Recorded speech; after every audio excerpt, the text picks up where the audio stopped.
Ekikanga bakibutikidde abantu b'ennansana okulira na poliisi emmotoka ekika takisi na ero Lunana 16 W enabidde omugoba wayo netumira amaduuka ku luguudo nayo negwe neyefuula abadde agivuga tategeerekese manya ng'abadduukizi bategeeza nayise mundabiramu n'agwa wabeera nga kigambibwa nti afudde atibadde emmotoka efeeno ku sipiidi gyabadde awuntula ate ku sipiidi gyabaddeko natamera wali Ndege mbado anaweza tukana msaji ondomwabadde wano oyo gwe mbadde maye afudde n'akuba nekka wansi n'egimalawo neyeritaaninga n'avaamu naye ng'avaamu njaka wapunguze njaga ya bangi.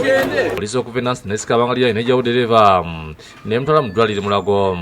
abamu ku bantu bagamba dereva akamunye abadde yatemidde nga wagudde wabaddewo n'akacupa akawalagi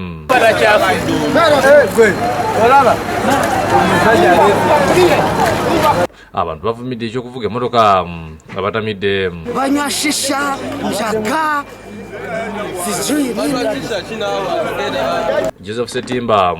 yakusakidde Gulien ku Lwabukedde TV.